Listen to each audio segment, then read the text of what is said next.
पतिव्रता किंवा तुका म्हणे पतिव्रता तिची देवावरी सत्ता. मी सुद्धा बऱ्यापैकी कीर्तनात बोंबलतोय. जी बाई दिवसात नवऱ्याच्या एकदा पाया पडते तिला भारतातल्या कोणाच महाराजाच्या पाया पडायची गरज नाही. आणि जी नवऱ्याच्या पाया कधीच पडत नाही तिनं 100-200 महाराज शिजून खाल्ले तरी उपयोग नाही.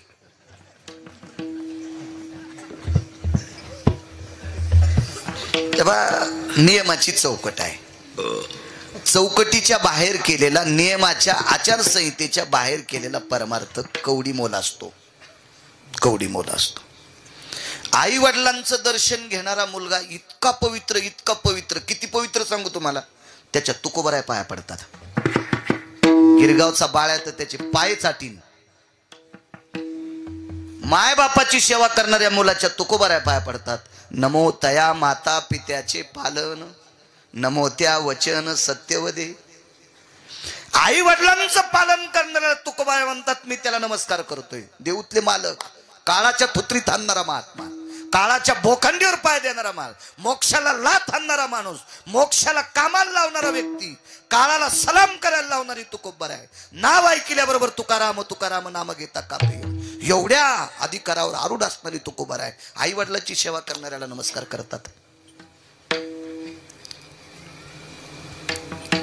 उद्धवानी प्रश्न केला, तसा श्रुतीने पण विचारला होता.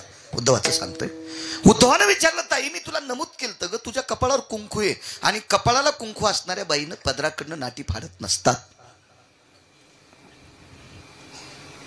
द्रौपदी बोलत नव्हती.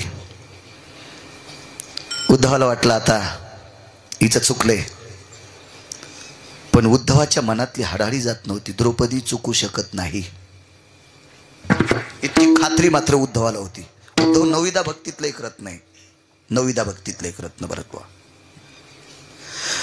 उद्धवानं विचार केला, विटेवरचा मालक सख्या बहिणीपेक्षा द्रौपदीवर जास्त प्रेम करतो, त्या अर्थी द्रौपदी अधिकारी आहे, ही चुकणार नाही महाराज. म्हणून उद्धवाने पुन्हा तिसऱ्यांदा विचारलं, ताई एक बोलू का ग? काय दादा, मी तुला सावध केलं तर पदरा कुन्नाटी फाडू नये, तरी का फाडीस? टच टच टच डोळ्यातून पाणी आलं. आणि उद्धवाला सांगितलं, दादा ऐकायचंच तुला? हो. कपाळावर कुंकू असल्यावर पतिव्रतेनं पदराकडून नाटी फाडू नये मला पुराण माहित आहे, पण कपाळावर कुंकू किती दिवस ठेवायचे आणि कोण्या दिवशी पुसायचे हे ज्याच्या हातात आहे त्याच्याकरता नाटी फाडी रे उद्धवा, त्याच्याकरता नाटी. महाराज त्याला स्मरण नसल, त्याला आठवण नसल, त्याला माहित नसल आपल्यावर द्रौपदीचं इतकं प्रेम आहे. अरे एक नंबरच्या चोळीची गाठ, एक नंबरची गाठ सुटणार. 2 नंबरची सुटली होती, 2 गाठी असतात, आणि ती 2 नंबरचं बिरड सुटणार. तेवढ्या अवकाशात हृदय इतकं कापरं भरत होतं की द्रौपदीनं 2 श्लोकात त्याचा अनुवाद सांगितला. मला जर ती प्रक्रिया आली असती तर योगानं शरीर पेटून घेतलं असतो. योगाच्या बळावर जसं या देशातल्या पवित्र स्त्रीनं एका हरामखोराचा शरीराला स्पर्श होऊ नये म्हणून विहिरीत वार करून घेतलं होतं. त्याचं नाव आहे अल्लाउद्दीन खिल्जी. आता उशिरा आठवलं थोडस. मग ही स्त्री इतकी तर द्रौपदी कमी असेल, पण योगानं शरीर संपवायची ताकद नव्हती असं म्हणणार नाही. पण दुसरे एक कारण होतं, जे आत्महत्या हे समस्येचं कारण नाही, निवारण नाही. नाही नाही नाही, दुःखाचं निवारण हे आत्महत्या नाही. दुःखावर मात करणं हे खरं जग नाही. आणि द्रौपदीने विचार केला, मला श्रुती बुजदिल म्हणील, नालायक म्हणील, मूर्ख म्हणील, पागल म्हणील, हिला प्रपंचाचं ज्ञान नाही म्हणील, पण अंतःकरणात दुःख खेळत होतं. आणि सूक्ष्म अशी ओठ हृदयाला कळ लागली, आता हे बिरड सुटणार आणि पवित्र शरीर पापी पाहणार. किती ओठ फाकले असतील माहिती, फक्त तिळ जापुरते, तिळ तिळ. आगा ओष्टास अनने सुस्थिती तिळाघ्राती जायते पुराण सांगते. आणि तिळा एवढंच रूप धरलं पंढरपुरातल्या मालकानं, तिळा इतकंच. आणि त्या तिळा इतक्या रूपानं श्वासात प्रवेश केला आणि 2 हात शिल्लक झाले. 2 हात पहिले होते. डाव्या हातात तुपाचं बकेट आहे, उजव्या हातात बुटकं आहे. आणि 2 हात त्याच्याकरता तयार झाले. ताई, मी तुझ्या हृदयात आहे, मार सुटलेली गाठ सोडीची. हाक मारल्याबरोबर जगाचा मालक आला. ऐकुनी बहिणीची करुणा, हा केसर शिवडी, हा केसर शिवडी, हा केसर शिवडी, हा केसर शिवडी, हा केसर शिवडी, हा केसर शिवडी, हा केसर शिवडी, हा केसर शिवडी, हा केसर शिवडी. घालनिया स्तंभ फोडी, घालनिया स्तंभ फोडी. ऐशी कृपावंत कोण, ऐशी कृपावंत कोण, ऐशी कृपावंत कोण.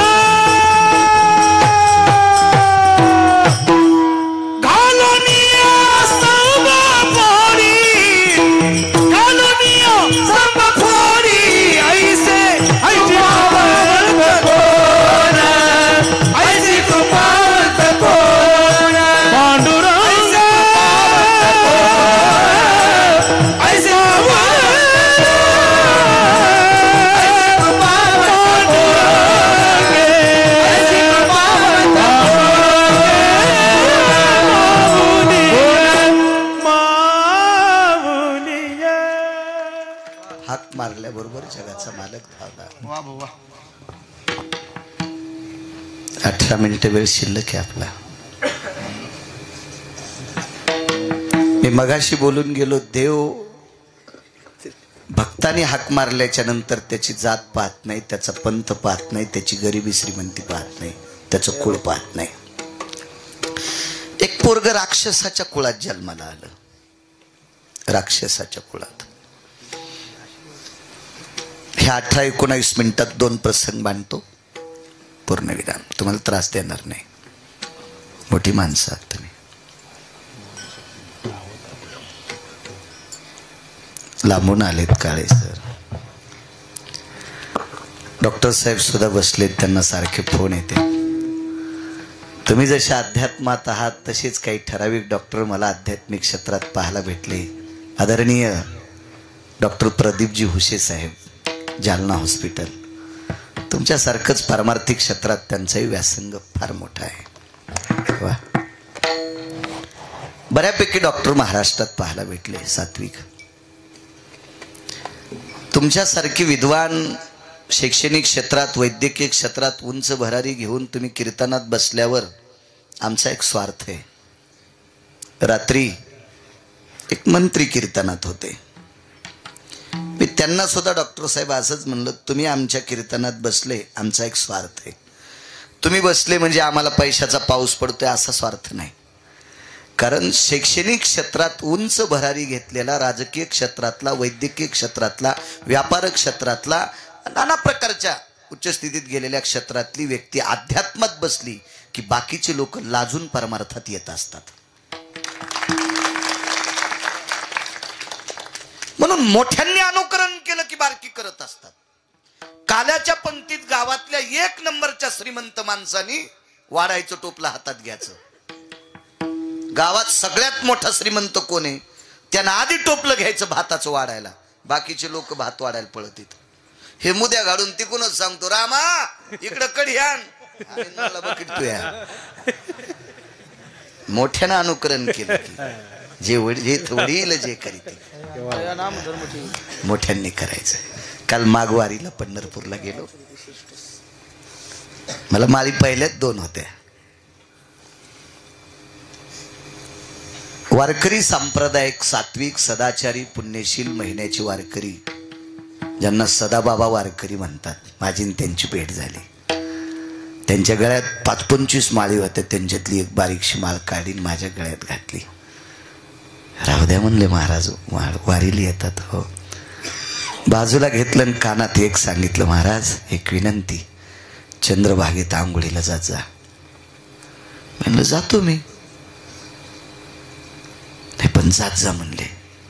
म्हणलं पुन्हा म्हणलं नेमकं काय?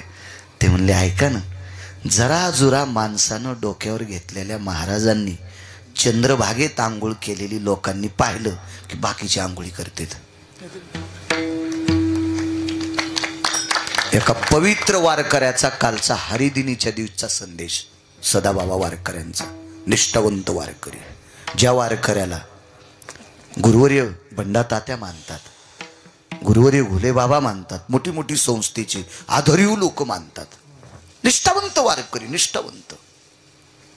पाठीवर थाप टाकली, वा बाळू महाराजांचा आंघोळीला.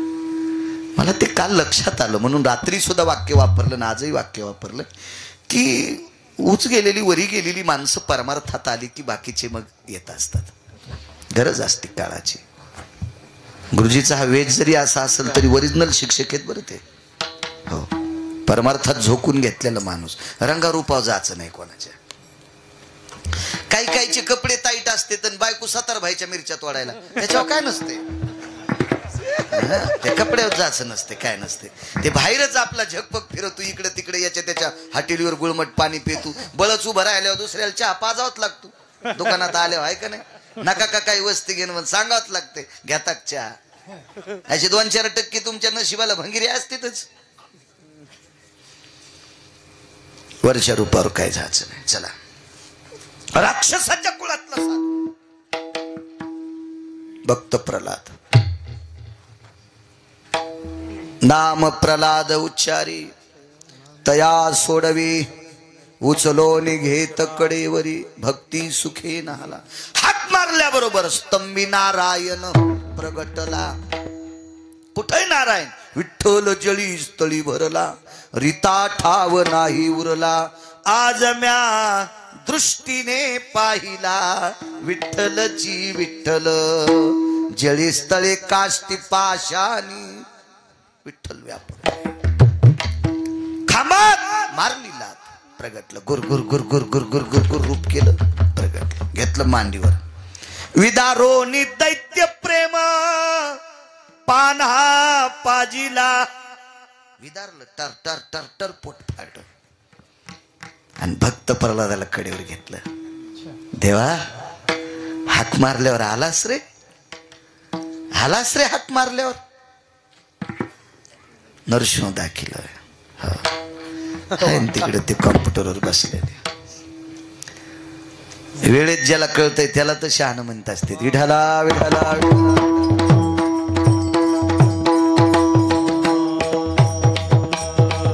एक म्हणला मला दिवाळीच्या दिवशी धुरुडा करायचा. सुंबळेस का काय रे? धुरुडा दिवे लावून नसतो ना सुंबळ्या. हुशार आहे ते बिचारा. मारला ते. हा केसर शिवडीचा पुरावा झालाय. पण पुरावा ऐका ना पुढे.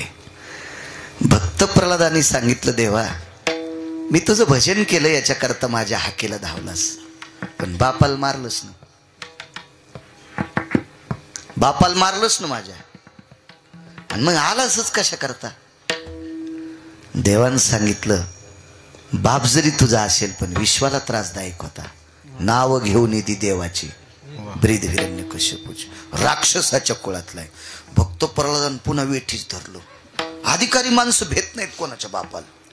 देवाला सांगितलं, देवा राक्षसाचं कुळे म्हणून आम्हाला येडपट समजितोस. अरे महाराजाचं पोरग महाराज झालं काय नवलाची गोष्ट आहे. ज्याचा बाप 24 तास दारू पितोय त्याचं पोरग जर महाराज झाला असेल तर त्याची पाठ थापटायची. परंपरा नाही त्याला.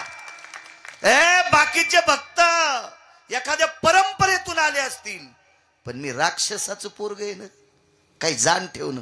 बर काळजी करू नको, तुझ्या कुळाला नाव ठेवत नाही. त्याच्या कुळातली सून केली. प्रल्हाद, विरोचन, बळी, बाणासूर, बाणासुराची मुलगी उषा, आणि उषा अनिरुद्धाला पत्नी केली. ही पंढरपुरातल्या मालकानं. नामधारकाच्या हाकेला धावतो इतकं नाही, मागचं पण मिटून टाकीतोय. हिम्मत नाही पुन्हा कोणाची राक्षसाच्या कुळाला वाईट म्हणायची. हो. तरी प्रल्हादाने विचारलं, म्हणले देवा बापाला मारलंस ना, जाऊ दे मुक्त करतो ना, पण मारलंस ना, लय पापी होता. किती पापी होता? नखाची आग आली, नखाचा दाह होऊ लागला. ज्याची जीभ भजन करीत नाही, नामाविन मुख सर्पाचे ते बीळ, जिव्हा नव्हे काळ सर्प आहे. आणि ज्याची जीभ भजन करीत नाही ती सर्पिणी. आणि सर्पाच्या अंगात डॉक्टर साहेब विष असतंच, कमी अधिक प्रमाणात, काही जास्त विषारी काही कमी विषारी, त्याच्यातले ज्ञानी आहात, विष असतंच. मग नाव घेत नाही त्याचं शरीर विषारी म्हणून हे रक्त लागले. हिवराव टाकलं, सज्जने वाळिली त्याची सावली. हो. औदुंबरात टाकलं, दत्तात्रयानं शुद्ध केलं. आणि मोहाच्या पानात बोट रुतीले, इतकं विष गेलं. पिंडाच्या दिवशी त्याला मान आहे पानाचा, पण मोहाच्या पानात हिरण्यकश्यपूचं विष गेलं. मोहाच्या झाडाला फुलं आल्यावर पान राहत नाही, मोहाच्या झाडाला फुलं आल्यावर पान राहत नाही. आणि या फुलाचं ज्याने पाणी पिलं त्याच्या घरावर पत्तर राहत नाही. याला बी टाळ्याच वाजवायले.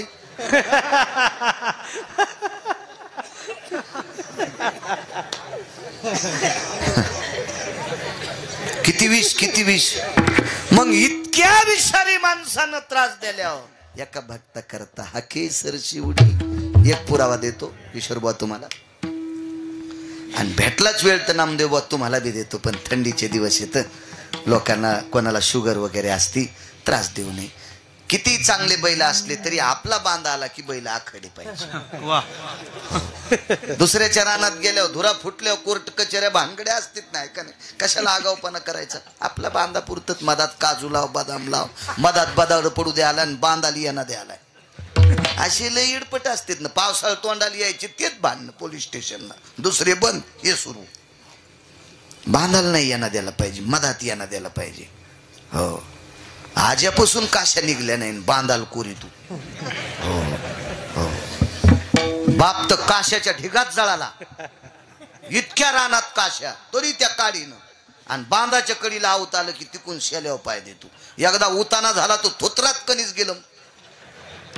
ज्वारीचं नाही, रुमण्याचं कणीस. रुमनं धरायला त्याला कणीस म्हणते. ते थोत्रात गेलं, पार दात पडले, तरी बांधालाच यांना देतो. हा केसर शिवडी सांगते. कृतात्रेता युगामध्ये चला प्रल्हाद राक्षसाच्या कुळातला आहे, द्रौपदी मानवी कुळातली आहे, शबरी करता पण धावला, लाहोर चित्र ससे धरणाऱ्याच्या कुळातली. योग पहा,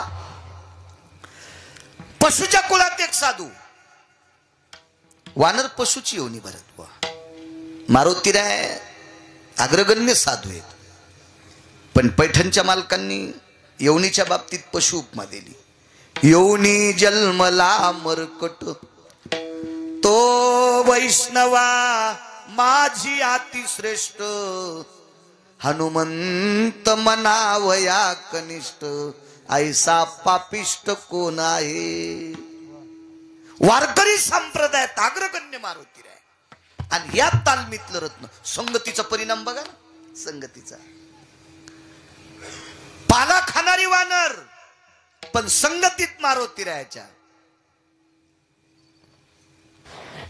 पाला खावोनी या वाहिले पर्वत, पाला खावोनी या वाहिले पर्वत, पाला खावोनी या वाहिले पर्वत, पाला खावोनी या वाहिले पर्वत, बांधिला सेतू सिंधुवरी, बांधिला सेतू सिंधुवरी, बांधिला सेतू सिंधुवरी. पाला खाल्लाय, दगड वाहिलेत, पर्वत वाहिले, समुद्रावर सेतू बांधला. यानं स्वतःच्या जीवाचं बलिदान दिलं. धर्माचा ध्वज सांभाळण्याकरता वेगात सांगतो. कुंभकर्णाच्या हाताने मृत्यू झाला. मारुतीराच्या पायावर देह पडला. हाडामासाचा गोळा पडला, चुरा झालेला होता. किती भजन करीत होता. भरलेला हात रावणाच्या कानाला लावला. रावण कुंभकर्णाचा हात तोडणार. तेवढ्या अवकाशात सांगितलं, दादा तुला राग येण्यासाठी नाही ऐकवत रे. पाहिनं रामप्रभूच्या पक्षातलं वानर मेल्यावर सुद्धा त्याचं रक्त राम राम म्हणते रे. मला एकच म्हणायचंय, इतके इमानदार माणसं ज्याच्या बाजूने ते आपल्याला ऐकणार नाही, त्याची बायको देऊन टाकणं. भावानं सांगूनही भंगिरेनं ऐकिलच नाही. इतका रावण रगील होता. चला, मारुती रायनं तो पिंड उचलला, प्रभू रामचंद्राच्या हातावर दिला. प्रभू रामचंद्राने विचारला, हनुमंता, हाडा मासाचा गोळा आहे, मास आहे, रक्त आहे, मज्जा आहे, तंतू आहे, हाड आहे, त्वचा आहे, काय? देवा जरा कानाच्या जवळ घेता का? त्याच्यातून राम नामाचा ध्वनी येत होता. त्यावेळेला हृदयाशी पिंड लावला आणि डोळ्यातल्या पाण्यानं अभिषेक केला. पहाटेच्या वेळेला ब्राह्मी मुहूर्तावर समाधीचं मुहूर्त होतं आणि त्या मुहूर्तावर गंधमादनाला समाधी दिली आणि बिभीषणाला भिक्षा मागली. राजा, रावण मेल्यावर तुम्हाला राजा करतो, लंका देऊन टाकली, मागणार नाही, पण भीक याच्या करता मागतोय. माझ्या गंधमादनाची समाधी सोन्याची करा. पृथ्वीवर जितके देश आहेत त्या सर्व देशात एक नंबरची समाधी जर कोणाची सोन्याची झाली असेल तर गंधमादनाची आधी गंधमादनाची समाधी सोन्याची झाली. तू वारकरी. पुण्यतिथीचा नियम सांगितला. रावण मेला, बिभीषण राजा केले. प्रभू रामचंद्र अयोध्येला गेले. अयोध्येला गेल्याच्या नंतर बिभीषणाने एक पत्र पाठवलं. आवर्षण पडलं. आवर्षण म्हणजे पाऊस न पडणे. मराठीतला गोड शब्द आहे. आपल्याला बऱ्यापैकी इंग्रजी येते पण आपले शब्द कळत नाहीत. ज्ञानोबरायला भाषा 56 येतो. त्या 56 भाषेचा केला शे गौरव. तरी पण या भाषेचं वर्णन केलंय. माझा मराठाची बोल कौतुके, अमृता तेही पैजा जिंके, किंवा ये मराठीचे नगरी ब्रह्मविद्येचा सुकाळू करी. काय काय किती वर्णन केलं, किती. आपलं सांभाळून बाकीचं सांभाळलं पाहिजे. भाषा किती शिका पण आपली विसरता कामा नये, आपली राहिली पाहिजे. मला वाटतंय पूर्णला पूर्ण भाषा यावा, पण मुलांना आईला आईच म्हणावा किंवा माय म्हणावा. भाषा पूर्ण यावा पण मुलांनी वडिलाला बाबाच म्हणावा. ही आपली संस्कृती आहे ना, आपली संस्कृती, आपली संस्कृती. हे धर्म उंच जाण्यासाठी बरे काही नियम असतात. हे जास्त पीक येण्यासाठी जमीन नांगरली म्हणजे पीक येते असं कोण म्हणतंय? पाणी दिल्यावरच पीक येते असं कोण म्हणतंय? खुरपिल्यावरच पीक येते असं कोण म्हणतंय? खत घातल्यावरच पीक येते असं कोण म्हणतंय? त्याच्यासाठी बियाचा दर्जा पण तपासावा लागतो डॉक्टर साहेब. त्याच्यासाठी जमिनीचा दर्जा पण तपासावा लागतोय. त्याच्यासाठी जमीन ओलसरे का पाहावं लागती आणि त्याच्यासाठी वेळ सुद्धा पाहावं लागती. सुक्षेत्र आणि ओलटे बीजही पेरी जे गोमटे, आलोट फळ भेटे परी वेळे की गा. वेळ पण तपासावी लागेल ना. वेळ सुद्धा बघावं लागते. नियम आहेत त्याचे सुद्धा.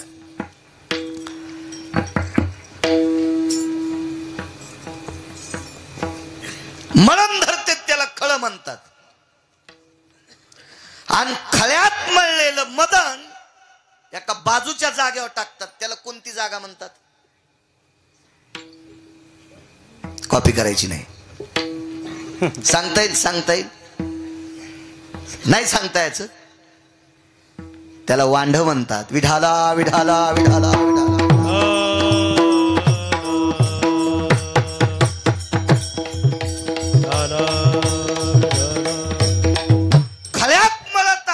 मदन बाहेर जाऊ नये म्हणून ज्वारीच्या पेंढ्या आवळून कडेला बांधतात. त्याला कोणता तट म्हणतात?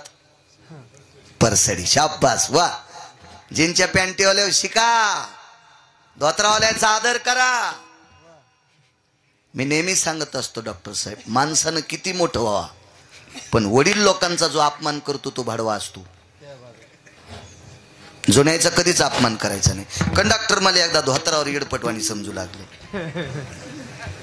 गबाळे गुबाळे धोत्रावर. त्याच्यामुळे तर म्हणलं गुरुजीला साधं समजू नका धोत्रावर जरी असले ते. धोत्रावाली माणसं येडपट असतात असं कोण म्हणते? कारण धोत्रावाल्याचं चित्र असल्याशिवाय भारतातली नोटच चलत नाही. हे तर मानावं लागेल ना तुम्हाला. इतकं पावर बाजेन धोत्रावालं. धोत्रावाल्यानं जर चुका केल्या असत्या, त्या दुष्काळात जमिनी विकून मथाऱ्या जर गोव्याला नेल्या असत्या. वाक्य नीट आहे का माझं? राग येऊ देऊ नका. धोत्रावाल्यानं जर जमिनी विकून मथाऱ्या गोव्याला नेल्या असत्या तर पॅन्टीवाल्याला मुंबईला गटार उपसावं लागले असते. मुंबईला चांगले कामं लावायला येडे आहेत का ते लोक? म्हणून मागच्यांचा कधी अपमान करायचा नाही. आता जरी तुमच्या काळात चांगले चांगले मळणी यंत्र आले असतील पण हे यंत्र पाहण्यासाठी मागच्यानं परसड्या लावल्यात हे ध्यानात ठेवा, मळणी गाठल्यात हे ठेवा, वांढ्यामध्ये मदन टाकले हे ठेवा. आणि मदन उधळत असताना वाऱ्याची वाट पाहावं लागायची. मदन उधळणाऱ्या आणि खालच्याला रास हातनी हाणणाऱ्याच्या डोळ्याला पापणं राहत नव्हते डॉक्टर साहेब, पापणं राहत नव्हते. पापड मागचं आठवण करा. जर मागचं स्मरण ठेवतो का ती माणसं कधीच उपाशी मरत नसतात. मोठ माहिती आहे ना तुम्हाला? मोठ मोठीला झुपलेल्या बैल दोन जागा ध्यानात ठेवतात, एक पुढची मागची.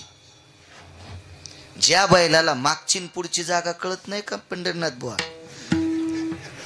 ते बैल एक तर बगाडी रीत टाकीत, नाही तर बगाड मोठ आणणाराच्या बोकांडीवर वडीत. वाक्य ऐका ना माझं, पुढे ऐका. मागची आणि पुढची जागा. बैलाला पुढे दिसते, मागचं दिसत नाही. मागचं कसं दिसल? आपल्यालाही मागचं दिसत नाही. पण बैल ज्या वेळेला मोठ पुढे नेतो तर बैलाचा शेवटचा पाय पहिल्या मोठीच्या वेळेला, पहिली सुरुवातीची मोठ पाण्यातून आली, मोठ भाऱ्यावर आली, कण्यावर पाय दाबीत असतो, त्यावेळेला बैल आखडीत असतात. भाड भाड भाड भाड पाणी वाजलं की पहिल्याच चक्राला बैल समजितोय याच्या पलीकडे पाय जाऊ द्यायचा नाही. आणि त्याच्या पुढं एक ईदभर जरी एक पांड बैलानं टाकला तर बगाड मोठ आणणाऱ्याच्या अंगावर. आता पाठीमागची बाजू दिसत नाही. तर ज्या वेळेला मोठ भरायला पहिल्यांदाच मोठ आतमध्ये गेली आणि कण्यावरचा दोर ताणून धरला की मोठीचं ते मधात जात होतं, मोठ भरत होती. बैलानं पक्क लक्षात घ्यायचं, आता हे शेवटचा पुढचा पाय इथंच आला पाहिजे. हा पाऊल जर एकदा मागं घेतला तर बगाड बैलन मोठ आणणारा इरीत. महाराज, बैलाला ज्ञान होतं मागचं आणि पुढचं. बैलाला मागचं आणि पुढचं ध्यान ठेवतं. ते बैल बैल बैल चांगल्या कपड्या घातलेल्या बैलाला अजून आखली नाही का डॉक्टर साहेब? त्या गोळ्या अजून उपलब्ध नाहीत, नाही तर दवाखान्यात मिळाल्या असत्या. ही वैचारिक अक्कल येण्यासाठी वैचारिक पातळी ज्यांनी सांभाळली त्या लोकांच्या सानिध्यात जावं लागेल. मागचं विसरू नका. जी माणसं जुनं विसरतात का ती माणसं सगळं मात्र करीत असतात. हा देश मोठ्यांना मानणारा आहे, आधारीव लोकांना मानणारा देश आहे. संप्रदायात किती मोठा मृदंगाचार्य हो द्या, केवढा मोठा गायक हो द्या, केवढाही कीर्तनकार हो द्या, आम्ही आत्ता झालो डॉक्टर साहेब, पण मागच्यानी परमार्थ इथं आणलाय म्हणून आम्हाला महाराज होता आलं. मागच्यानी जर परमार्थ इथपर्यंत आणला नसता तर आम्हाला महाराज नसतं होता आलं. आता तुम्ही नशिबवान आहेत, तुम्हाला पकवाट ठोला 80-80 हजाराच्या बॅग येतात, याबद्दल दुमत नाही. आम्ही नशिबवान आहेत, तुम्ही नशिबवान आहेत. पण विदेशामध्ये अमेरिकेमध्ये एक पक्वात घेऊन गेले वैकुंठवासी शंकर बापू आपेगावकर यांनी धोत्राच्या अर्ध्या धोत्रात पक्वात बांधून नेलता. ते वडील माणसांनी पक्वात तिथपर्यंत आणला, तुम्हाला इथं येता आलं. मागचे जे कीर्तनकार पायी पायी जाऊन कीर्तन केले त्यांच्यामुळे आजच्या गिरगावच्या बाळ्याला टपराच्या का होत नाही गाडीत बसायचा योग आलाय. त्याने जर इथपर्यंत परमार्थ नसता आणला तर आम्ही गाणेच म्हणले असते, याच्या त्याच्या दारात जाऊन गाणे म्हणावं लागले असते. म्हणून मागच्याचा कधी अपमान करायचा नाही. जी मोठ्यांचा अपमान करत असतात का त्यांचा दिवा कधी वाटोळीत असतो. बऱ्यापैकी लोकांना निंदा करायची सवय लागली, समोर आल्याच्या नंतर गोड बोलणार माघारी.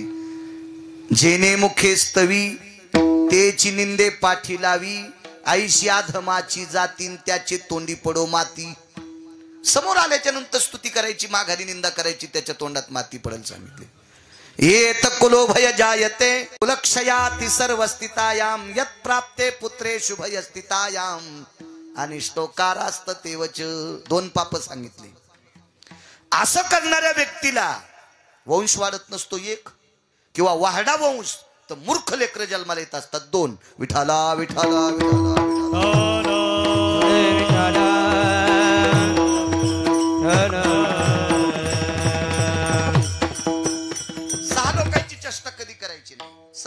द्वेषी कुलक्षया.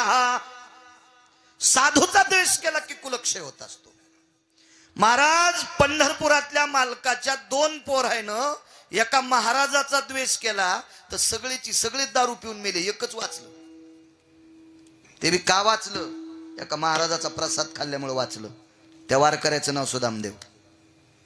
बाकी सगळे मेले मैरेक नावाची दारू पिऊन. एका साधूचा साथ, एका साधूची चेष्टा केली,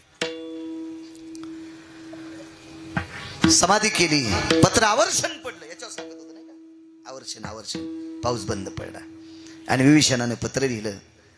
भगवान मर्यादा पुरुषोत्तम प्रभू रामचंद्र अयोध्या नरेश जगदानंद कंद जगतपती. नाना प्रकारच्या उपमा दिल्या. आमच्याकडे पाण्याची अडचणी. सीताई साहेबांना सांगितलं प्रभू चारी बाजूने समुद्र आहे. भगवान सांगतात सीते समुद्र खारा आहे ना ग, पिण्याच्या योग्यतेचं नाही. ते पाणी कसं पिता येईल दादाजी? नाही पिता येत. मग पाऊस पडला नाही ना, तर पत्र घेऊन येणाऱ्याला प्रभू रामचंद्राने विचारलं तुमच्याकडे एखादा उत्सव झाला की नाही? नाही म्हणले. पाठीमागं लिहिलं एका वारकऱ्याचा उत्सव करायचा विसरलात, याच्याकरता आवर्षण पडले.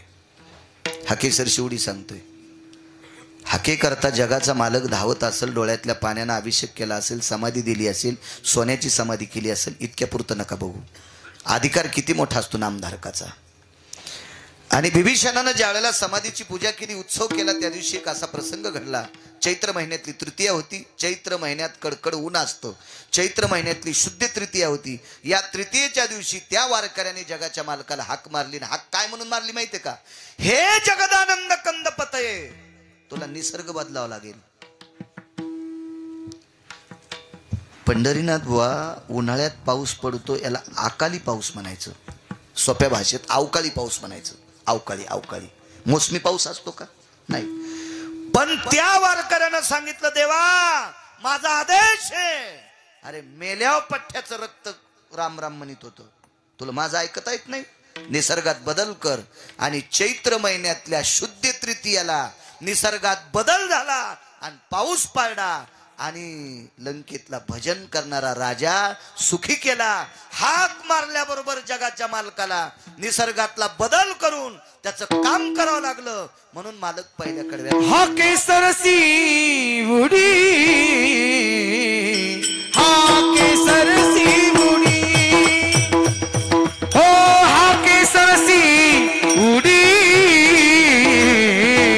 हाके सरसी उडी, हाके सरसी उडी, हाके सरसी उडी, हाके सरसी उडी, हाके सरसी उडी, हो घालोनिया स्तंभा पोरी, घालोनिया स्तंभा पोरी, ऐसे कृपावंत को, ऐसे कृपावंत को,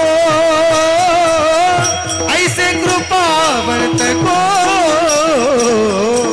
ऐसे कृपावंत को, घालोनिया स्तंभ पोळी, घालोनिया स्तंभ पोळी, ऐसे कृपावंत को, ऐसे कृपावंत को,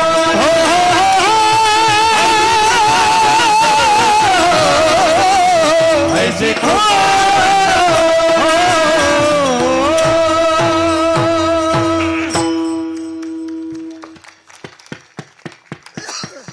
नऊ मिनिटं शिल्लक झाले. सद्गुरू रविदास महाराजांचा उत्सव आहे सध्या चालू. अष्टादश संतांपैकी आई वडिलाची सेवा करत असणाऱ्या व्यक्तीला कोणाही देवाकडे जाता आलं नाही.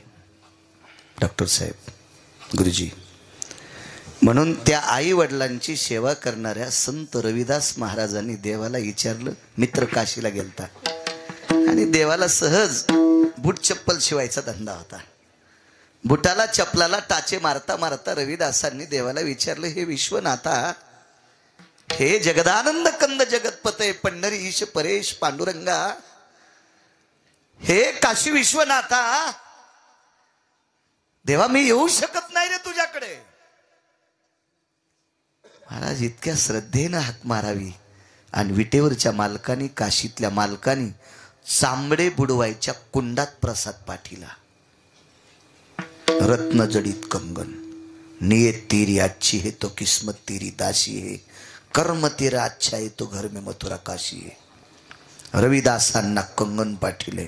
काय ऐकत नाही, पण आई वडिलाला झोप येत नाही म्हणून शेंडीला दोरी बांधली होती. आणि दोरी मागच्या घरात बंगई होती. त्या बंगईवर बुट शिवता शिवता मान हलायची आणि मान हल्ल्याबरोबर शेंडी हलायची आणि बंगई हलायची. आई वडिलाला काम करता करता जोगा देणारा व्यक्ती संत रविदास महाराज. अशा परम पावन साधूचा सुद्धा याच आठवड्यात उत्सव आहे. उपस्थित सर्व श्रोत्यांना प्रणाम करतो. मृदंगाचार्य भरत महाराज त्यांना धन्यवाद देतो. आदरणीय पंढरीनाथ महाराज, किशोरजी महाराज, नामदेव महाराज आदी करून सर्व वारकऱ्यांना पुनश्च धन्यवाद देतो, प्रणाम करतो. साऊंडवाल्यांना धन्यवाद, कॅमेऱ्यावाल्यांना धन्यवाद देतो. नांदेडच्या तिकून हातगावकडून काळे सर आले, त्यांनाही धन्यवाद. आदरणीय डॉक्टर उडगे साहेब माऊली हॉस्पिटलचे सर्वेसर्वा ते सुद्धा आलेत. उपस्थित बऱ्यापैकी ज्येष्ठश्रेष्ठ, मला वाटते तुम्ही काळकोंडी काल्याला आलतो तुमच्याकडे, काळकोंडीकर म्हणून. सर्वात अगोदर फार दिवसापूर्वी तुमच्याकडे रामकथा केली ती मी. खूप दिवस झालं त्यावेळेला, खूप दिवस झाले. तुमच्याकडे एक साधूचा अधिष्ठान आहे. याही ग्रामदेवतेला प्रणाम करतो.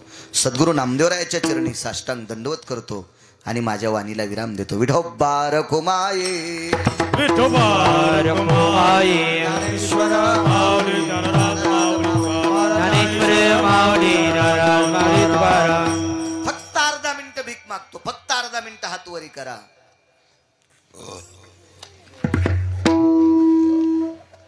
निवृत्ती ज्ञान सोपान मुक्ताबाई, एकनाथ नामदेव तुकाराम. निवृत्ती ज्ञानदेव सोपान मुक्ताबाई, एकनाथ नामदेव तुकाराम. निवृत्ती ज्ञानदेव सोपान मुक्ताबाई, एकनाथ नामदेव तुकाराम. निवृत्ती ज्ञानदेव सोपान मुक्ताबाई, एकनाथ नामदेव तुकाराम. ओ एकनाथ नामदेव तुकाराम, एकनाथ नामदेव तुकाराम, एकनाथ नामदेव तुकाराम.